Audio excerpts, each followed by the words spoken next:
think getting a regulatory framework, especially in the US, really would be the next catalyst for this. I mean, even if you look at domestic asset managers, they really, I mean, there's regulations, right, as an asset manager that you have to adhere to. And without that available for digital assets, it is a big roadblock when it comes to institutional adoption.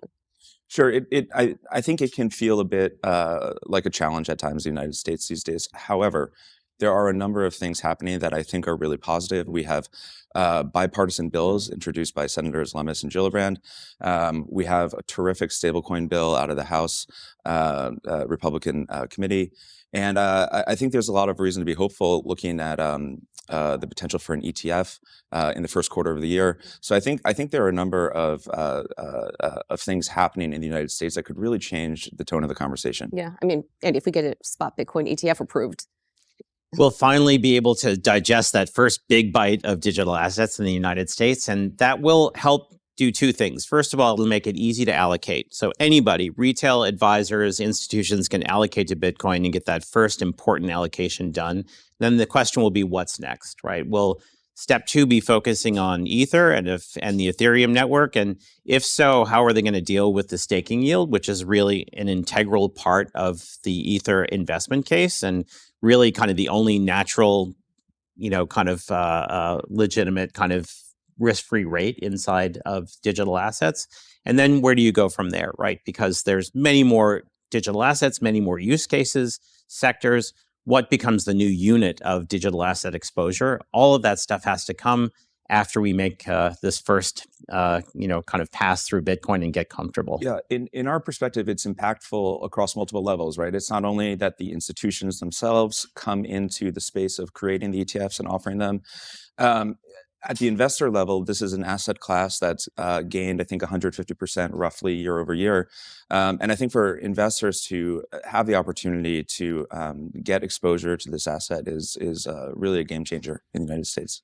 Ironically, I actually think that the ETF itself might not be in itself the catalyst. It's not that people need the ETF to invest, but for a lot of institutions, having that halo of it's okay to invest now. You now can invest in Bitcoin, and it's an institutional asset, will actually just open people up to be able to do these things. Like there are RIAs, for example, who are already allowing their investors to do spot Bitcoin. However, there's still a stigma around like crypto is not a real asset. But now that we have the ETF, I think there's going to be a lot of adoption. That's not necessarily just the ETF itself, but other ways to invest that people are going to be open to. I couldn't agree more with that point. And the aspect of that seems to hit me every day is it won't be news anymore, right? Once the ETF is out, it stops being top of the fold news, and we stop looking at S1s and 19B statements and things like this, and we just kind of move on. That means the distribution engine that's serving this market will begin to say, okay, it's time for us to learn more. It will bring in new news stories and new asset class stories. It'll bring in new, economic research. So I think, yes, it's not just that will solve all the problems, but getting it out of the way kind of christens the asset class and lets us move on to thinking about something else. Yeah, and people start to look for innovation in this space as well, right? Like we're looking at the Bitcoin ETF. It's going to be followed hot on its heels by an Ethereum ETF.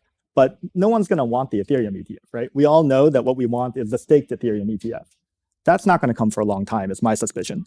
But there are going to be providers, I guess, like ourselves, who are going to be able to provide that Ethereum staked ETF or not ETF, I suppose, fund.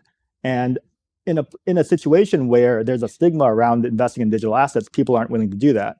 However, in this new world where people are investing in ETFs and this is no longer a stigmatized asset, suddenly you look at the innovation that an RIA brings saying, I have a staked Ethereum ETF, and that looks a lot more attractive compared to the Ethereum ETF, as opposed to before when you were like, I'm never going to touch any digital assets and my wealth advisor won't let me.